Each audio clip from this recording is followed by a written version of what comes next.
What's up, you guys? It's Mr. Requedit here, and today we are going to talk about diversification. And the first rule of order is have 2 feet that work, so then you can walk. It seems to come in handy sometimes. Well, to get right into it. So as a disclaimer, I am a broke college student posting videos on YouTube. This is not meant to be for financial advice. This is for entertainment purposes only. So please don't sue me. I have no money. I am a broke college student. So there's different types of investing. You got your growth investors, your dividend investors, and my God, you have your day traders. That is basically gambling. And then you have your smart people who invest in broad index funds. Now, for broad index funds, that is pretty much the exception to this whole video point. If you invest in a broad index fund and you put all your money into the US market as a whole, the S&P 500, the whole US stock market and the world stock market, where they keep track of thousands of different companies, and you diversify in several different ETFs that way, you're good. If you trust that the US is always going to come out on top and get returns of about 7 to 10% year over year, then you don't have to really worry about a thing. It's a slow and steady type of investing, but it is one that is guaranteed. So, almost guaranteed. Now, if it is not guaranteed, then you have a lot more to worry about than whatever you're investing in. Now, I was inspired about some of this from investors like Andre Jick or Graham Stephan. So if you want to learn more, you can learn about dividend investing through Andre Jick or some of Graham Stephan's videos on diversification and broad index funds. If you really want to do something, do some research. I see no point in investing in something that you do not love or do not believe in just because you think it's going to make you money. Invest in it because you truly believe that it's going to do some good for the world, because you're essentially allocating capital and voting with your dollar on how you're going to spend your money and how the market is going to react. Now, diversification itself is not bad. When you invest in America, you know that you're going to probably get a good return on it over the course of 20 years or so. It's going to go at about 7 to 10% a year, and you are all going to go out ahead. And it's statistically proven that the majority of people are not going to achieve these same returns just by investing in the stock market. You cannot outpace the US stock market. You just can't predict what's going to happen tomorrow. But if you consider that the Dow was once at $240 around the 1950s, and today it's worth over $24,000, then you have yourself the idea that you're going to get $100 for every $1 you put in over the course of 70 years, and that's not even counting inflation. So I'd say I bet on that. Now, if you want to study a company that is doing really well, so you're like, oh, I believe in this company, I see it's doing really well, be sure to put the time into it. Be sure to study everything about the CEO. Be sure to study their financials. Who's the most important people? What's their manufacturing process look like? What's their alliances with our businesses look like? Who's their competition? You need to know just about everything about the business, and you need to invest time into it. Otherwise, you're just gambling and you're investing in all these ticker symbols. You're looking at the price, you're looking at the chart, when you don't really need to look at the chart.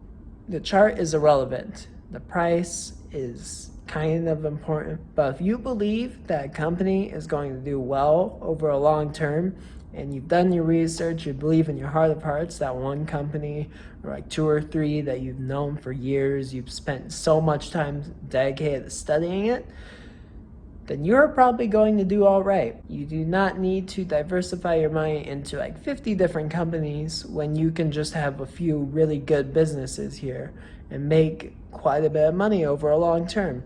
Don't just do it because it makes you money, do it because you want to do it. Or somebody like a day trader or somebody who invests in penny stocks, they're just gambling. They don't necessarily know what they're investing in. They just hear what's the hottest stock. They look at like the Jim Cramer videos.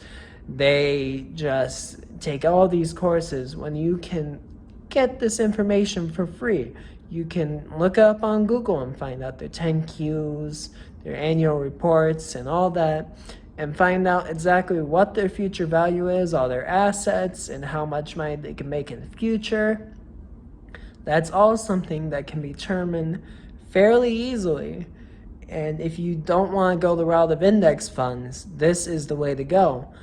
Otherwise, you're just gambling. You're not really diversifying. You're just putting money into something and just hoping that it's going to give you a good return.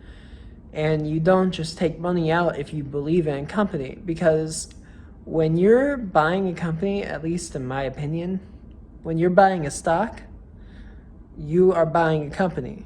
You're buying, no matter how small of a share it is, you're buying a company. You don't want to just thinking numbers. You want to see and understand the business. You want to understand what you're doing. And eventually you're probably going to lose, because the market is not going to reward those who invest in the short term. Now, if you know exactly what's going to go on for a half hour at a time, disregard this video. This video is useless to you.